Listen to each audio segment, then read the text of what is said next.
Welcome to the Entrepreneurial CEO Podcast, where we dive into the real stories behind building and scaling a business. Each episode, we sit down with CEOs, founders, and leaders to uncover hard-won lessons in leadership, systems, and team building. Listen in each week to learn directly from real business leaders who have been in your shoes, had success, made the mistakes, and all of the messiness that comes with building a business. If you're ready to learn from real-world leaders and gain insights you can apply today, you're in the right place. So let's get started. Hey, everyone. Welcome back to the show. Tom, thanks so much for being here. Andrew, I am thrilled to be here, and it's going to be a good conversation. Absolutely. Everybody, today's guest is Tom Schwab. Tom is the founder and CEO of Interview Valet. He's a pro at this stuff. He is an Interview Valet concierge level podcast booking agency. They've helped over 1,000 clients land 50,000 plus interviews and generate over 1 million listens. I'm sure the numbers are far higher than that today. Tom is a former Navy reactor operator. Thank you for your service. Turned medical device marketer. Tom built Interview Valet in 2015, and they've been taking off ever since because podcasts are all the rage now. So, Tom, thank you so much for being here. We're excited to talk to you today. Andrew, it's exciting, and here we are talking in the summer of 2025, and it's an exciting time because not only are our ideal clients listening to podcasts, but so is all the AI, and that's what's going to be referring our clients in the future. Yeah, we were just talking about that before the show. It is really, really interesting thinking about how this technology is now listening to our podcast and using that and can actually be a marketing channel for us, can actually help us to find additional clients. And that's how it's about trust, right? People are now trusting Perplexity. They're trusting ChatGPT as that, referral source, and it can drive us business. So I guess we'll get into it and learn more about how you guys are doing that today and how other people should think about using podcasts as a means of training the AI models. That's super fascinating. Before we get into that, maybe just tell people a little bit more about yourself or about Interview Valet so they have some context. Yeah, so I always say I'm an engineer at heart, right? You said thank you for your service. I always say thank you for paying for my education. I graduated from the U.S. Naval Academy, was an engineer, and it really taught me the systems, the processes on how to build a business, right? So many times people will say, well, you don't understand. My business is so complicated. I couldn't systematize it. I couldn't teach anyone. And I laugh and I'm like, if they can teach people how to run nuclear reactors, you can teach people how to run your business. And so it really gave me the framework to run business. I spent a lot of time in corporate America with a Fortune 500 company, medical devices, and then really started into the entrepreneurial world. My first company was HubSpot's first e-commerce case study, and we built it all up with inbound marketing. And about a dozen years ago, people said, well, how'd you do it? I was like, guest blogs, right? But they don't work anymore. And so I hypothesized about 2014 that you could use podcast interviews same way we used to use guest blogs or, speaking at the Rotary Club. So we tested it, worked really well. For the first few years, people would say, what's a podcast? But about 2019, it really started to take off, and it's accelerated ever since. Yeah, that is amazing. You guys are definitely in the right market at the right time right now. Things have grown. It's been 10 years. Congratulations. What are the things that you think about now? Are there any challenges or fears that you have that keep you up at night as you guys are scaling and growing? Yeah, I've gotten to the point now where I've got a great team, right? My microphone makes me sound good. My team makes me look good. And so I'm really working in my strengths right now. I say CEO for me stands for Chief Evangelist Officer, right? My team is doing the vast majority of the work. I'm trying to evangelize for the category, for our clients and for the company, and really trying to have that viewpoint of where we're going. Because I think too often people look of where we've been and just try to extrapolate out, right? When I hear people say, oh, how do you use keywords in podcast interviews? It's like, keywords are Y2K, right? No, you want to have conversations and sentiments. That's where it's going. So that's where I'm excited about is taking it to that next level. And to me, that's the exciting part. So you got to the point where, I mean, that's amazing. And you got to the point where you can trust your team and they're going to handle everything and do it well. That must have been I imagine that was a journey, right? It took you time to get to that point. Can you talk a little bit about that? Because I'm sure there's other entrepreneurs, other CEOs who are like, man, I wish I could just let my team run and operate, but they're not there yet. So I give credit to a gentleman by the name of Drew McClellan. He runs the Agency Management Institute. And when I first started this out, he shared something with me that was so powerful. So all of my businesses before had been, you build it and they run. When you have it built on people, he's like, it's like raising a child, right? When you first have a child, you got to do everything, right? Just to keep it alive. And then you get to a certain point and you're like, yes, we're finally potty trained. And then you have an accident and you're like, oh, is this ever going to change? And it's the same way in a business. You take, 2 steps forward, 1 step back. But what he pointed out to me was you're going to get to a certain point where the team is going to come up to you and say, can we have the keys to the car and will you get out of the way? Right. And that's really where it came. I was able to take a 6-week sabbatical last year, went to Europe and hiked the Camino de Santiago. And it was the best thing I ever did for the valuation of the business, because it was really a point where people could step up. They rose to the occasion. And when I came back, I could come back into a new role. So I always point out that raising or growing a business, a lot of times is like growing a child, right? Your roles change at different points. And I've got to say, I'm enjoying the role that I have right now. That's awesome. That's really awesome.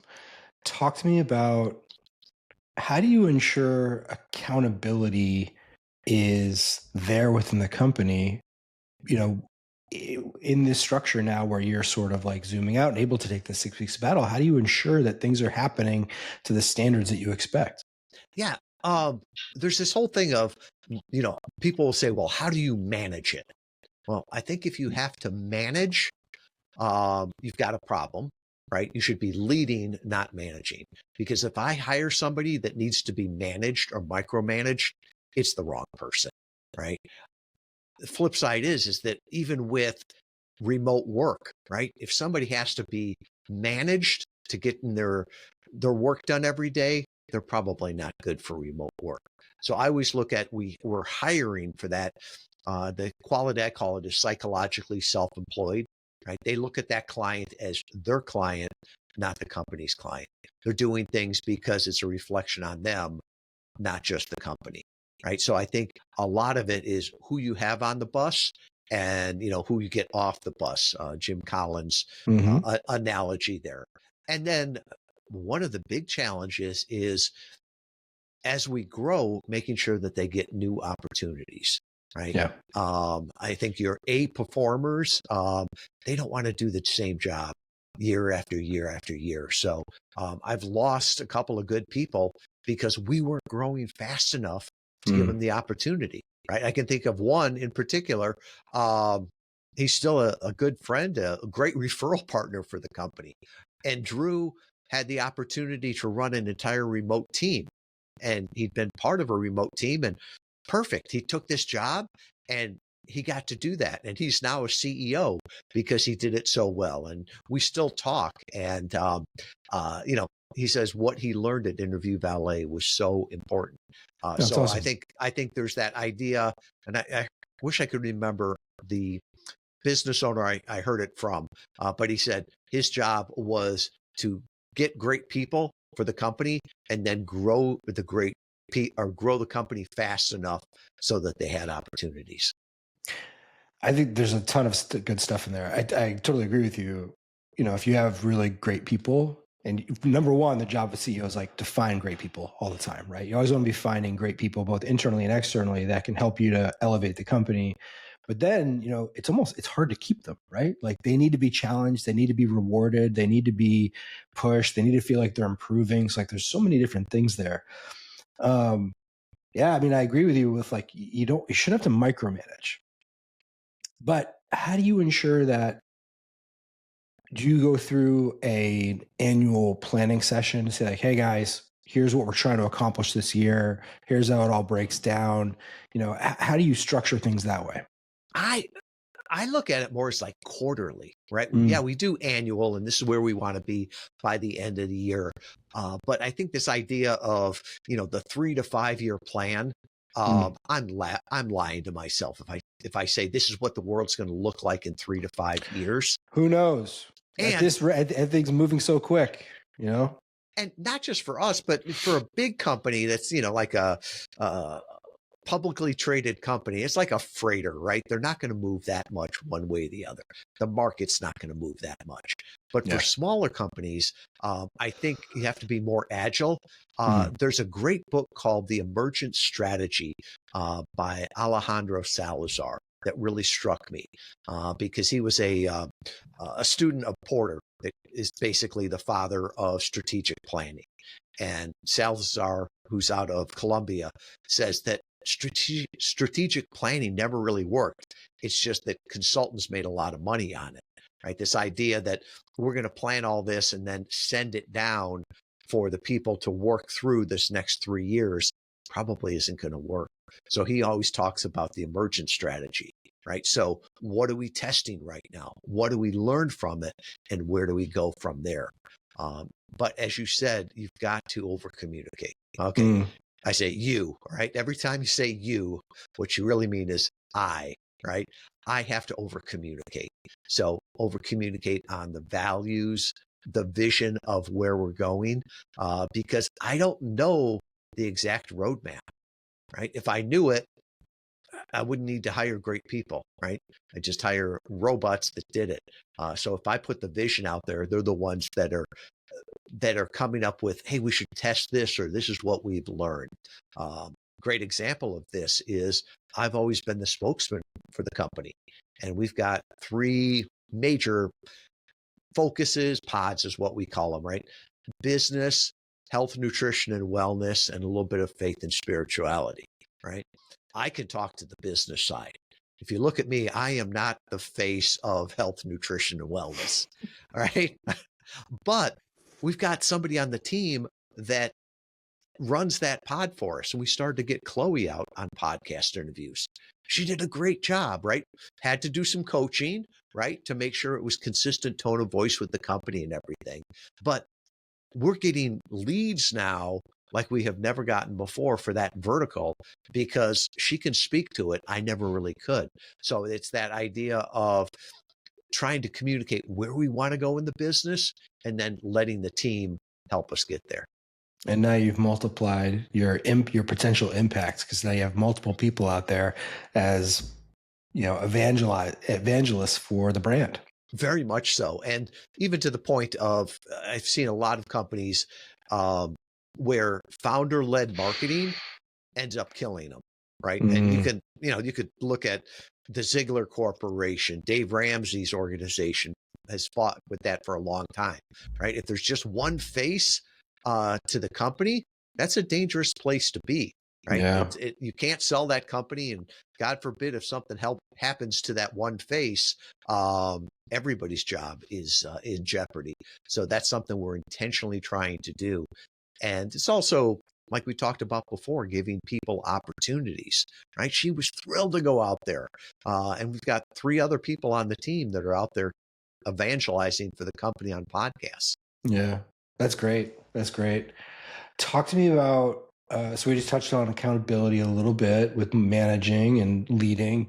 What kind of rhythms do you have for the business? It sounds like it operates super smoothly. What kind of rhythms do you have? Systems? Yeah. Like I said, I'm an engineer, so there's a number for everything and probably a graph for everything. So, when people talk about, their annual review, you get a review once a week, right? Mm, And it comes in an email, and here's the dashboards, and here's the KPIs for the week, right?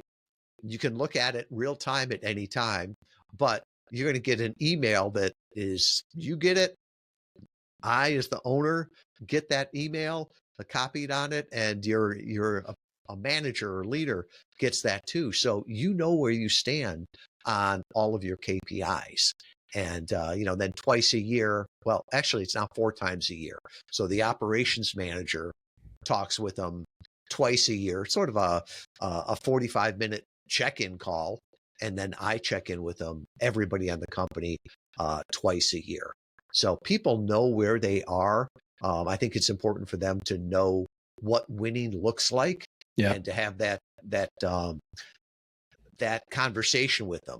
If they're killing it, have the conversation of, what are you doing?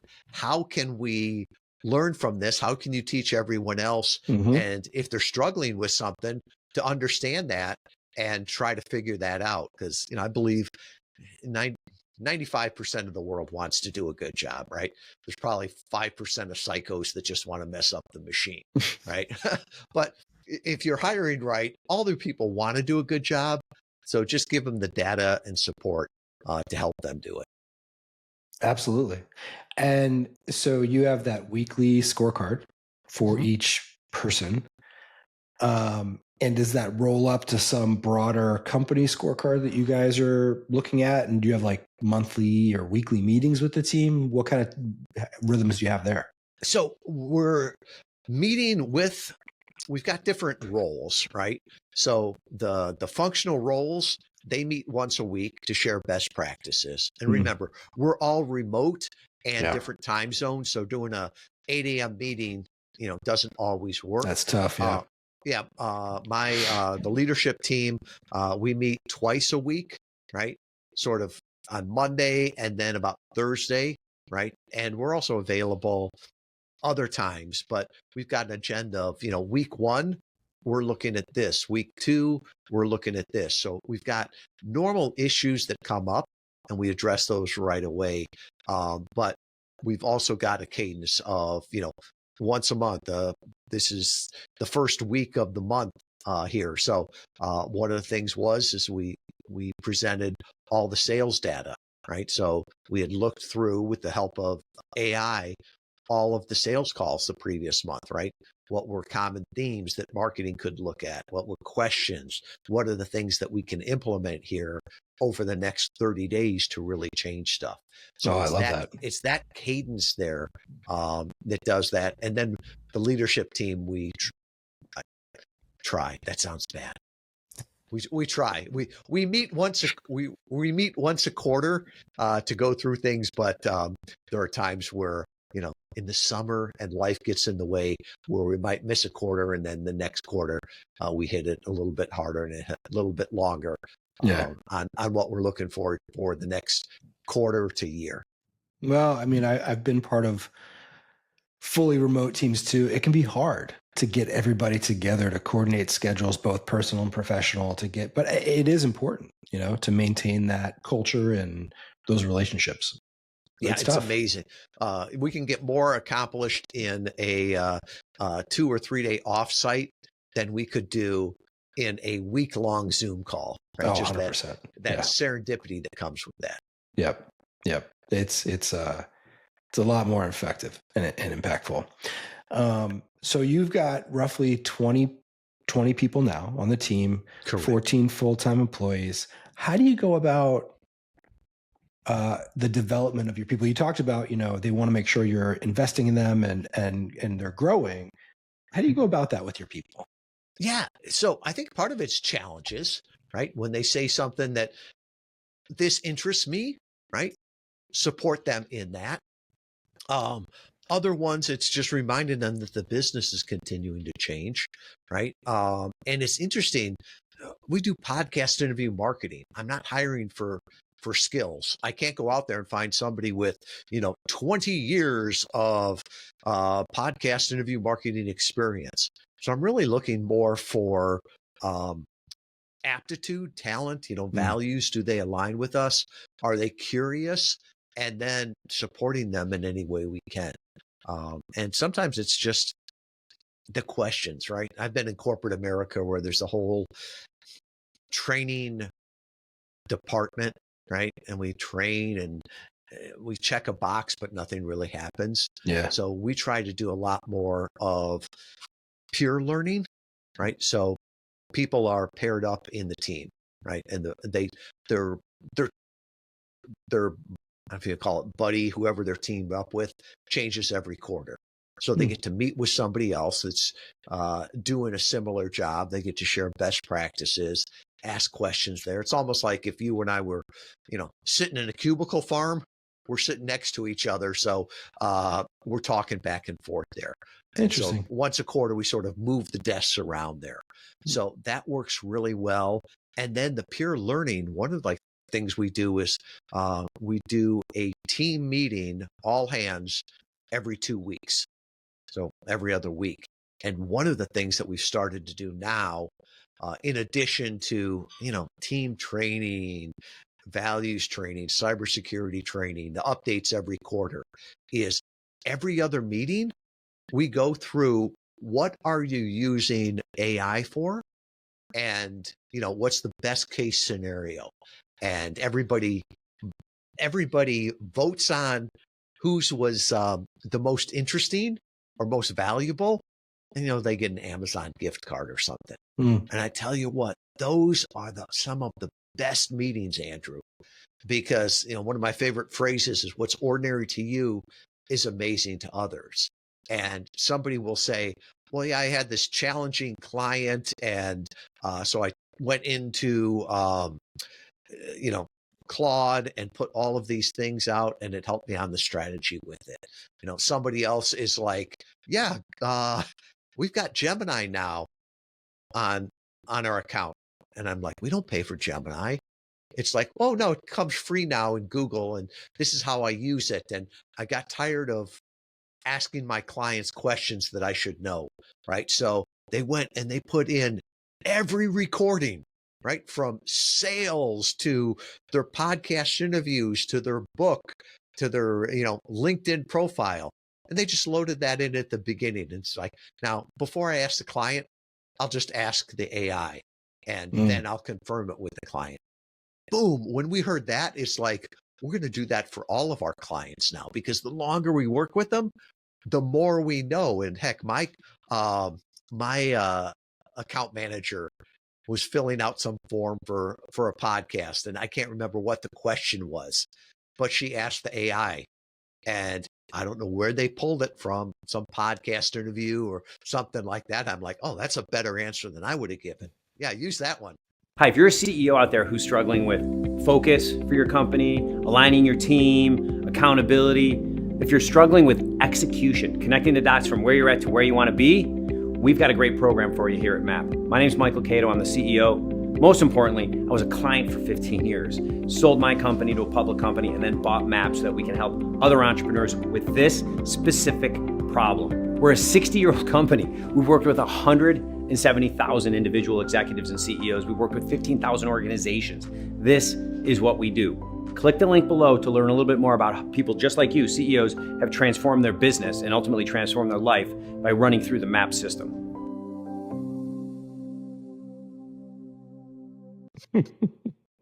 I love that idea. I think that's amazing. So we've got a principle here at MAP. We call it the team consult, where it's a super collaborative process like that too. It's more about problem solving. So somebody will come to the group we have a monthly cadence to our team meetings called the Vital Factor team meeting.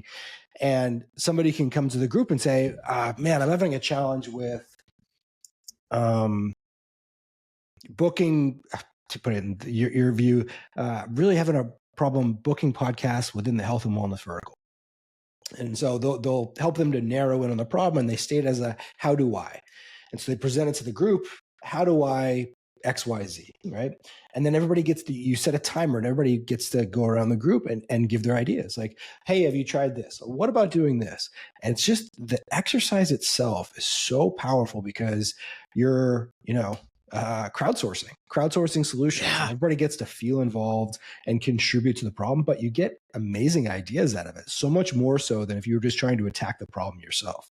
But I love the way that you did it, because it's like getting people excited about AI, and then it's going to snowball, right? People are going to hear those things, be like, oh my God, I should try that. And then the next thing, it just gets bigger and bigger over time.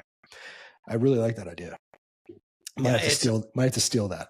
I love your idea on going around and brainstorming on that. Reminds me of a book that I read years ago. Keith Cunningham wrote a book called The Road Less Stupid.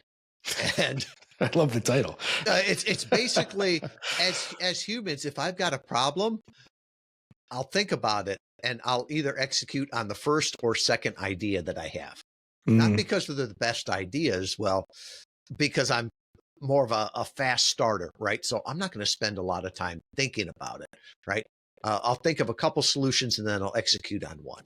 Whereas if I would force myself to take more time and think, or to go around that table, and while answer number 2 was good, when you find answer number 5, that was amazing, right? So spending more time aiming, if you will, than just pulling the trigger.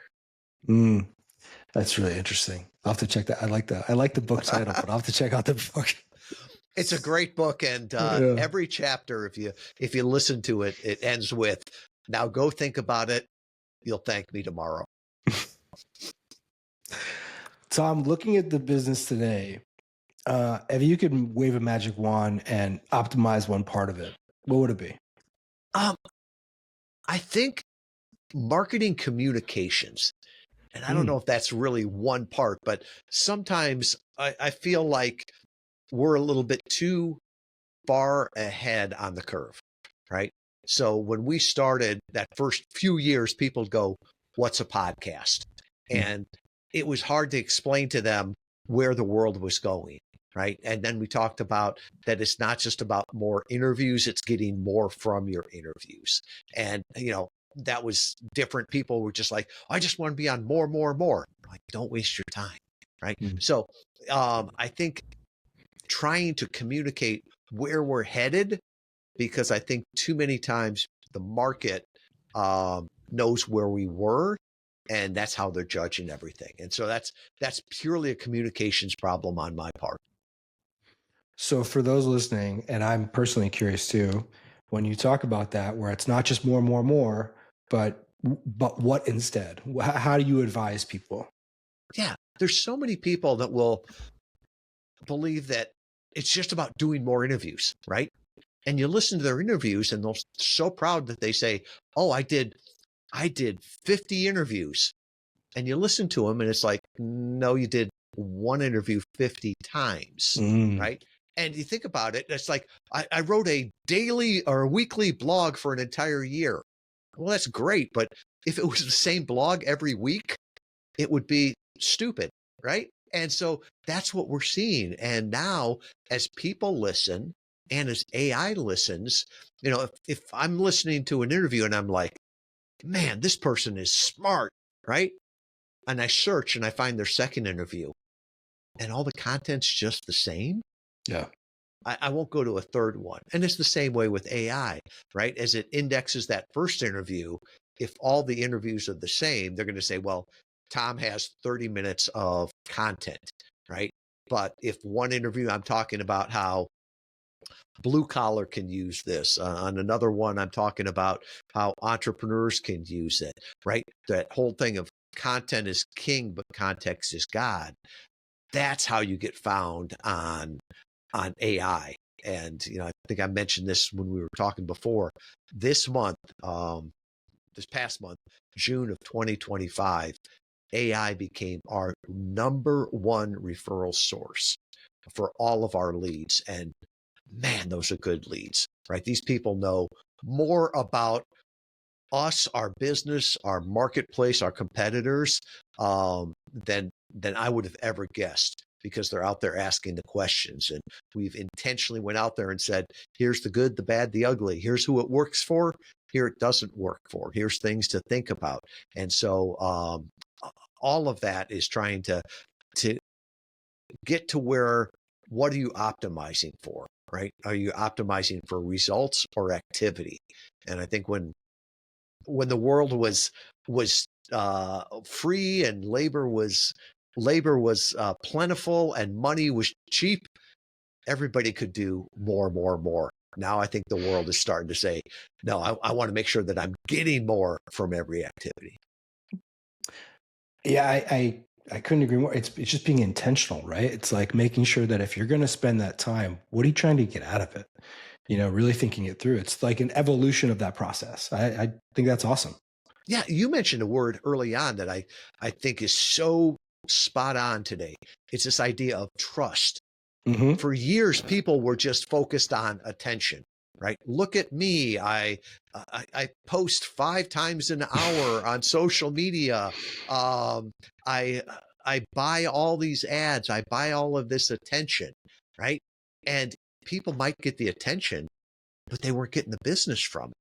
And it's because they weren't getting the trust. And I think especially on higher level engagements, right? You don't need a whole lot of trust if you're selling a $2 widget. But this idea that you're going to ramp that same business model up into services or high ticket, high value, whatever it is, it doesn't work. And people think, well, if I just have more attention. No, it's attention is hurting you. It's trust that you need. The trust is huge. Couldn't agree more. And I think, people do trust largely, not always, the information they get back from ChatGPT and from AI. Yeah. They think that which is kind of scary because it's not always right. I'm sure you've seen this too. You will ask it for statistics and it makes them up sometimes. Like, give me a source. I'm like, oh, sorry, that was just an estimate, or that was just an example. So, hang on, you just told me the data point. It was just fake. It happens.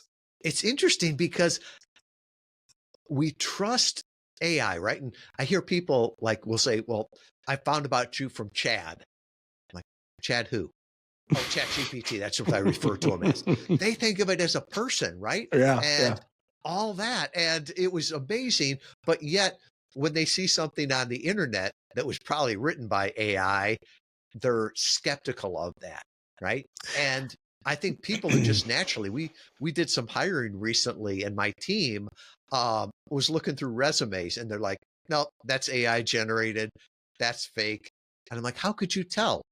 And they were like, semicolons. Yeah, you can see the signals. The double dash is another pure giveaway. Yeah. Certain keywords, like if you see on LinkedIn, you could totally tell if comments are AI generated because it always uses words inspiration. This is so inspiring. Like everybody's so inspired now. No, that's just AI.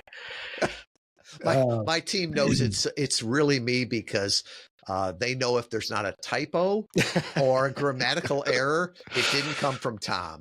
Well, look, you could probably do that now where you put in the prompt, make this look natural by putting in a few typos and don't, you know what I mean? You can give it the right prompts. But a funny story. So another entrepreneur friend of mine, he has this business where now they're using an AI agent to handle their calling. They have people calling in, and instead of reaching a human, they're reaching an AI agent. And that agent walks them through a decision tree of questions, and it's named Cooper. And so people, when they come into the office now, after setting the appointment with Cooper, they're like, hi, can I speak to Cooper? They have no idea they were actually talking to an AI clone or agent. It's pretty crazy. It's pretty wild. But if it brings some value, I think that's good. And I've been doing more of the sales when it's talking with the CEO or the talent, right? Because I think people are tired of wasting their time. First I got to talk to the sales development rep and I've got to talk to the closer, right? It's just like, I just want to talk with my peer, figure this out, whether it's a good fit from the very beginning. Total side note, but I'm glad you said that. I've always hated that. If I submit a lead somewhere and they put their SDR to qualify me first, don't do that. I think that's the worst thing people can do. Have a salesperson call me. Yeah. And you should be able to qualify them on your own, right? That's right. And there's some agent, if you go to Agent AI, Dharmesh's our company, Saw's company, there's some great agents in there that you can use. Just putting somebody's name in there and their company. But even if you don't use AI for that, right? Go to their LinkedIn profile, Google them, right? If it's a common name, if it's, John Morgan, you might have a problem, but you can figure out pretty quickly, is this someone that's qualified? Well, look, I couldn't agree more. With the available data sources now, with somebody's email, if I have their email, their name, their company name, or if I have your LinkedIn, I can get anything. I can get your revenue, your employee count. I can get any data point about you I can get if I have those different signals. So yeah, you're right. You don't need a qualification call because you should be able to qualify using all the data signals and data points that are available. There, that's off topic. So thinking about Interview Valet in the next, you don't do 3 to 5 year plans, but next 12 months, where are you guys trying to go? What are your priorities? One of my key things, and you can see it on the coffee cup, is better is better, right? A client taught me that years ago. More is not better, better is better, right? So we're trying to get better results for our clients, more predictable results for our clients, bring them more value on there. And then from the team standpoint too, we're looking to make the job better for them, right? Make them possible to get better results with less effort on their part, right? While I say we've got 20 people now, we hit a high of 30. And it was like the bigger the company got, the more frustrating it got. Mm-hmm. So we're looking at how can we grow with our current team and just pay them more, right? Let them advance in everything there, and work with people that value what we do and bring value to them. So that's really what we're looking at. I think with the advancements in AI, I think our productivity is probably growing. This is a wild ass guess, right? Probably 20% a year. Yeah. Right.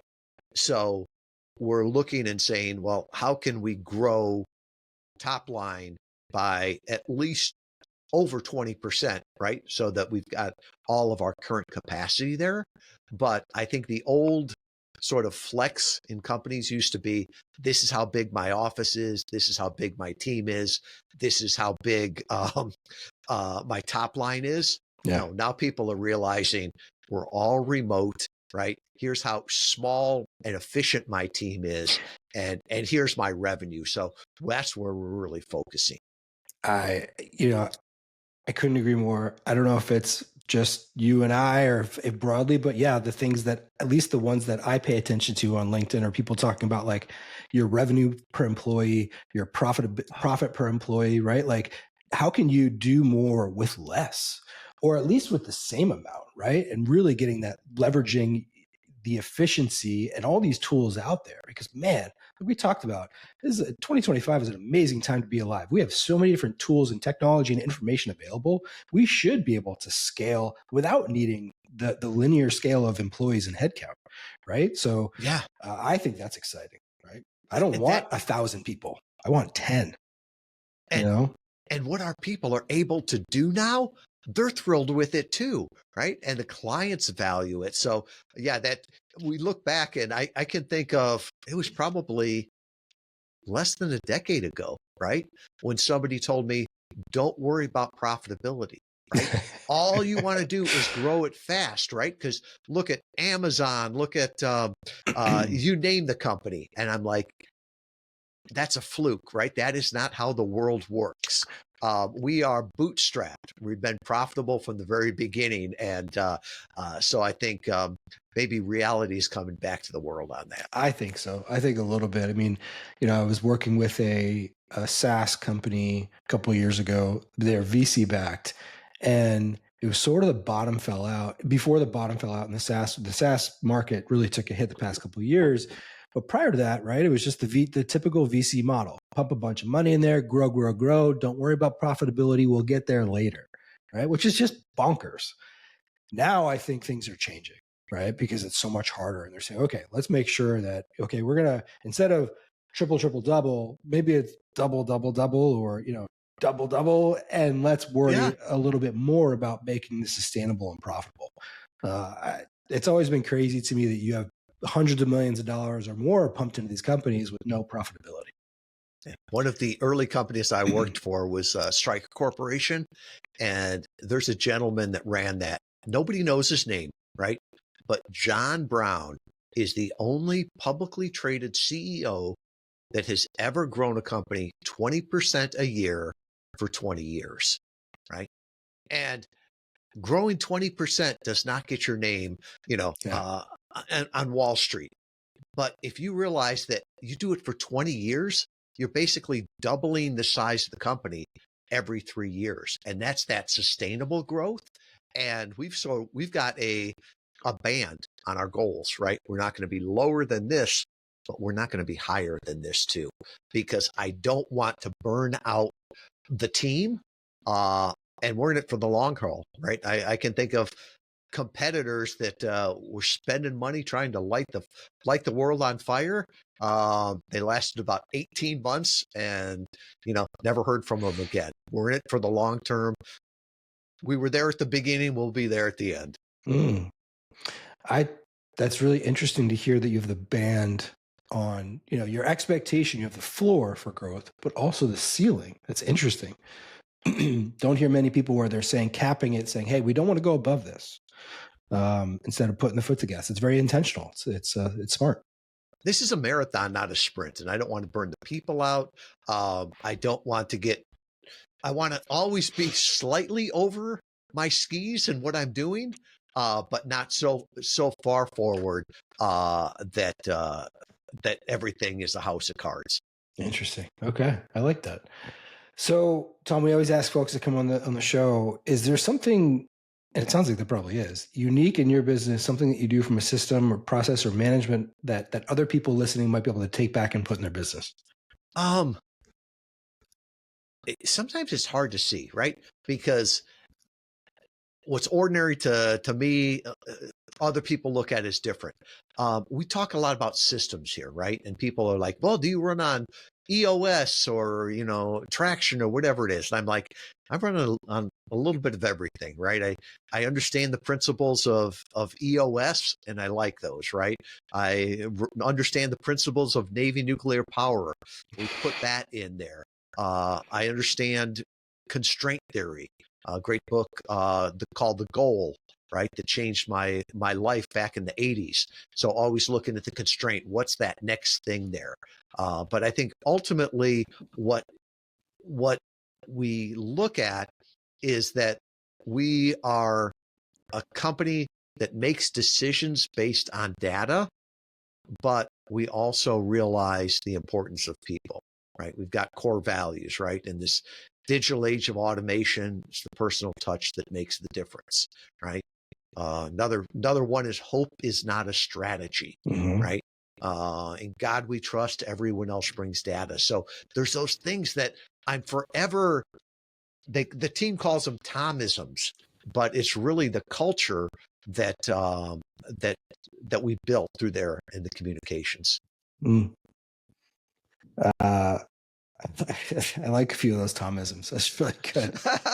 Well, Tom, before we wrap up, where can folks go to learn more about you or Interview Valet? Well, thank you, Andrew. And if any of this resonated with you, just go back to Interview Valet with a V.com/ECEO for Entrepreneurial CEO. And I'll put my calendar scheduling link there if you'd like to talk with me. I wrote a book years ago called Podcast Guest Profits, How to Grow Your Business with a Targeted Interview Strategy. That'll be there. And if you've ever done a podcast interview and you just didn't get the results out of it, we've got a thing in there where we'll do an audit of your podcast. Typically, there's only one or two things that are missing from that. After our 10 years of experience, happy to take a listen to that podcast and give you some insights on how you can get more from every interview. Because that's awesome. I look at it, the world needs to hear you now more than ever. So let's make sure that you're doing it the right way. All that will be back there at interviewvalet.com/ECEO. Thank you. Well, I told you at the beginning, I said you're a pro, and obviously that is true. Thank you so much for your time, Tom. We really appreciate it. It was great to speak with you today, and I think the audience is going to love this episode. So thank you again. We appreciate it, and thank you everybody for listening. We will see you next time.